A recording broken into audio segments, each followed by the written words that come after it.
बनाओ, उखड़ जाता है।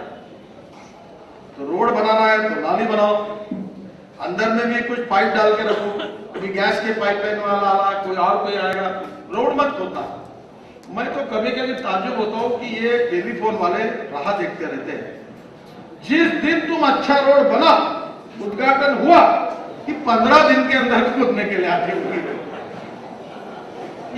ये इसके लिए आप रोड में ऐसा प्लानिंग कर सकते हैं कि आप दोनों बाजू में अगर नाली बनाए तो ये आप उससे जोड़ सकते हो। मेरा सुझाव है जहां सीमेंट अवेलेबल है, छत्तीसगढ़ है, मध्य प्रदेश है, तो go for cement concrete road.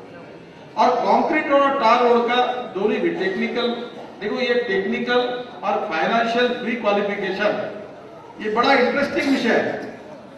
थोड़ा सा मैं आपको टेक्निकल इसलिए बोल रहा हूं, ये क्या हुआ मालूम है? कॉमनवेल्थ में एक छोटे से वाक्य ने गड़बड़ कर दी कि जिस कॉन्ट्रैक्टर को ओलंपिक और कॉमनवेल्थ गेम का एक्सपीरियंस है उसी को ही काम मिलेगा। एक वाक्य लिखा था, एक वाक्य ने हिंदुस्तान को 15-20 हजार करोड़ की चोट दी।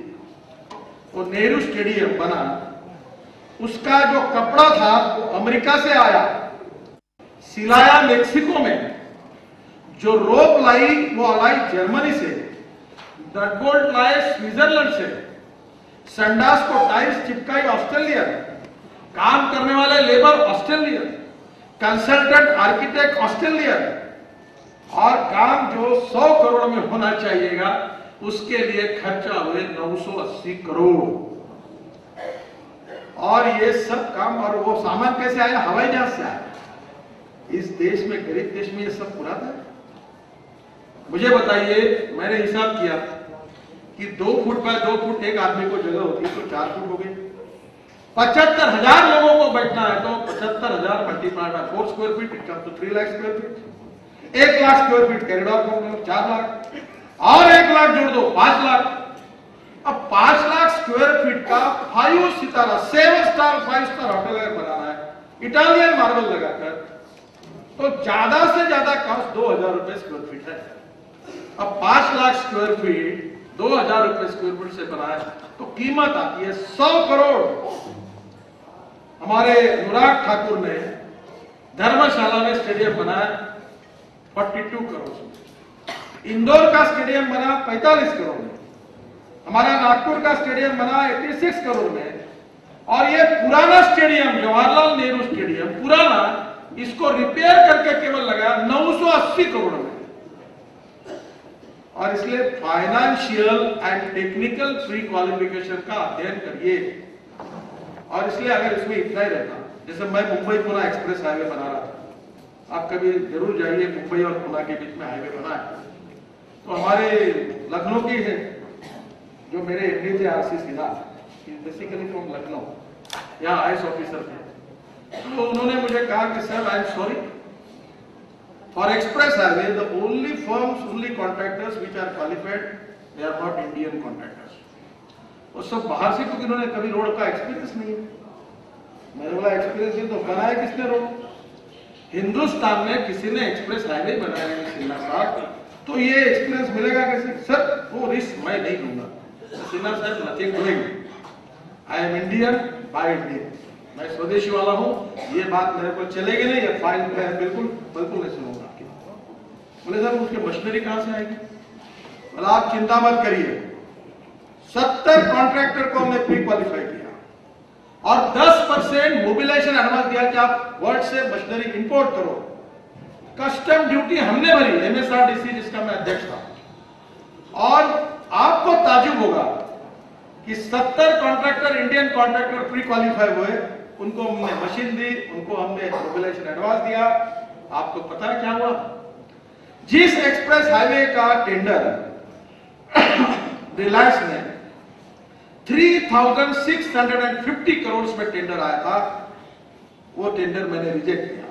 धीरूभाई अंबानी बहुत नाराज हुए और हमारे पीडब्ल्यूडी के इंजीनियर ने, स्टेट गवर्नमेंट के लोगों ने वो एक्सप्रेस हाईवे 1650 करोड़ में बना करके दिखाया, 2000 करोड़ रुपए जनता के पैसे। अगर मैं ये प्री क्वालिफिकेशन अगर उनकी बात सुनता तो ये रास्ता 4000 में 5000 करोड़ का जाता। अगर आप रास्ता देखो, कोई है इंटरनेशनल रोड से कम है? मुझे अमेरिकन लोग मिले, मैं क्लिंटन साहब को मिलने के लिए स्टॉक एक्सचेंज में कार्यक्रम हुआ था, वो अमेरिकन प्रेसिडेंट थे और मैं लीडर ऑपोजिशन था। तो मुझे लेकर धीरूभाई अंबानी जी को सत्कार हुआ, तो धीरूभाई अंबानी ने मुझे बुलाया, मैं और उस समय नारायण राणे दोनों लीडर ऑपोजिशन थे और मुख्यमंत्री विलासराव देशमुख और धीरूभाई थे, मुझे बुलाया और क्लिंटन साहब को बताया ही द मैन। उसने एक्सप्रेस हाईवे और फ्लाईओवर इसने बनाया। जब कहानी बताई कि आप मुंबई में जितने फ्लाईओवर्स है इसने बनाया, और जब उनने कहा कि मैंने 3650 करोड़ में कोट किया था, इस हमारे लड़के ने 1650 करोड़ में इंडियन कॉन्ट्रैक्टर्स और इंडियन इंजीनियर्स के हाथ से, अमेरिका में नहीं है उससे अच्छा रास्ता बना के दिखाया। It is possible. Indian contractors are capable, Indian architects are capable और सरकार के कर्मचारी भी कैपेबल है। हम काम ही नहीं करने देते, एटमॉस्फेयर ही अच्छा नहीं। आज बराबर 2%, 5%, 10%, क्या लफड़ा लगा 2%, 5%, यही अगर करोगे तो कैसे बदलेगा? पहले अभी ये टक्केवारी परसेंट में थी, अभी गुना हो गया, 100 रुपए का काम 1000 रुपए। अब ये क्या करते हैं कि पहले काम तय करते हैं। देखिए अभी भ्रष्टाचार के बारे में देश में बड़ा चर्चा शुरू है। भारतीय जनता पार्टी भ्रष्टाचार मुक्त हिंदुस्तान को चाहती है और आप इस बात के लिए याद रखिए, ये तो राजनीति है, ये तो करना ही पड़ता है। आखिर पार्टी के मत चलाइए पार्टी, ऐसी पार्टी किसी के दलाली पर नहीं चलानी है। कौन कहता है लोग पैसे नहीं, अच्छा काम करेंगे करोड़ों रुपए लोग देने वाले तैयार हैं, पर आप उससे 2%, 5%, 10%, फिर वो पहले क्या करता पता है मालूम? पहले उसका काम निश्चित होता है, वो डिप्टी इंजीनियर के पास जाता है, बोलता है ये तेरा 1%, ये 100 रुपए के काम की कॉस्ट टू 140 करोड़, 140 कर देता है और वो वहां से बनाकर 3 टेंडर बोगस लाता है और उसमें लोवेस्ट वो आता है और 100 रुपए काम 140 करोड़ में करके उससे आपको वो 20 रुपए बांट देता है और 100 के बजाय खुद 120 रुपए लेकर चला जाता है। ये क्यों करते हैं? ये मत करो। भारतीय जनता पार्टी से ये अपेक्षा नहीं और आप सब लोग, मेरा विश्वास है कि ऐसा नहीं करते, पर आप ये ध्यान रखिए कि ट्रांसपेरेंसी होनी चाहिए टेंडर प्रोसेस में।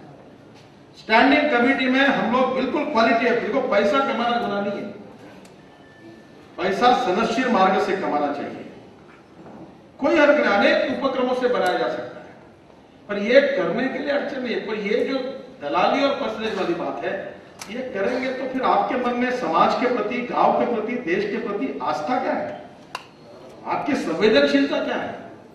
और इसलिए मेरी आपसे प्रार्थना है कि ये टेक्निकल प्री क्वालिफिकेशन और फाइनेंशियल प्री क्वालिफिकेशन का अध्ययन करिए। नहीं तो अभी तक स्थिति ऐसी आई है कि कॉन्ट्रैक्टर किसको काम मिलेगा, तो कहेंगे जिस कॉन्ट्रैक्टर के उसके हेड पर बाल नहीं है वही प्री क्वालिफाई होगा। तो हम सब लोग डिस्क्वालीफाई हो गए, साई साहब क्वालिफाई बोलेंगे यही एक कॉन्ट्रैक्टर है। अब जिस कॉन्ट्रैक्टर ने लाल रंग का शर्ट पहना वही क्वालिफाई होगा, यही हो गया। अब ऐसी बदमाशी शुरू है। तो technical and financial pre qualification for the works more than 100 crore, be cautious about it. इसमें ये जो गपले होते हैं इसकी चिंता करिए। देश का एक एक पैसा देश और गरीब व्यक्ति के लिए खर्चा होना चाहिए, उसका मिसयूज नहीं होना चाहिए, कोई हमको एक्सप्लॉइट नहीं करना चाहिए, इसकी चिंता करिए। मैं आपको यही कहना चाहता हूं कि कंक्रीट रोड इंपॉर्टेंट है, पीने का पानी इंपॉर्टेंट है। दूसरा, 1 लाख की बस्ती जो है उसके पीछे हमारे यहाँ मटन मार्केट चाहिए, मच्छी मार्केट चाहिए, वेजिटेबल मार्केट चाहिए। अब देखिए सबसे देश में मजबूरी है, देश में डॉक्टर लोगों की क्षमा मांगकर आपको बताता हूं, बहुत से डॉक्टर लोगों की प्रैक्टिस इसलिए चल रही है थैंक्स टू गवर्नमेंट कि हम लोगों को अशुद्ध पानी पिलाते हैं और उसके कारण लोगों को डॉक्टर के पास जाना पड़ता है। क्यों नहीं हम ऐसा करें कि पीने का पानी जो है वो शुद्ध हो, अच्छा हो, उसका 9 pH का 8 pH का कितना पानी, उसका टेस्टिंग होना चाहिए। और मुझे लगता है कि पहले शुद्ध और स्वच्छ जल लोगों तक जाए। अब दूसरी बात है, मैं भी रशिया में गया था, एक पेट्रिक करके साइंटिस्ट थे, उन्होंने नया संशोधन किया। उन्होंने एक स्पेशल ऐसा किया कि कार्बन जो है, कार्बाइड, उसका उन्होंने एक एसिड डालकर, एक फार्मूला का गोल्डन फार्मूला कर, वो ऐसा एक मटेरियल तैयार होता है कि इधर से आप गटार का पानी डाल दो, कोई कुछ भी डालो, उधर से 8 pH का पानी, विस्की डालो, ब्रांडी डालो, कोका कोला डालो, गटार का पानी डालो, और वो खुद पीते। इतना अच्छा उसका फिल्टर था। अब टेक्नोलॉजी आ रही है, रिसाइकलिंग ऑफ वाटर ये संभव है। अब ये देखो, ये आपको एक बात हो, ये जो कचरा और गंदा पानी, ये पैसे कमाने का सबसे अच्छा धंधा है। हमारी नागपुर की मेयर बैठी है, मैंने पीछे लगकर जितना लोग संडास का पानी डालते हैं वो 15 करोड़ रुपए साल से भेज दिया, और उसका JNRVM में प्लांट तैयार किया, उसका काम शुरू है। और हमारी महाराष्ट्र सरकार की बिजली बोर्ड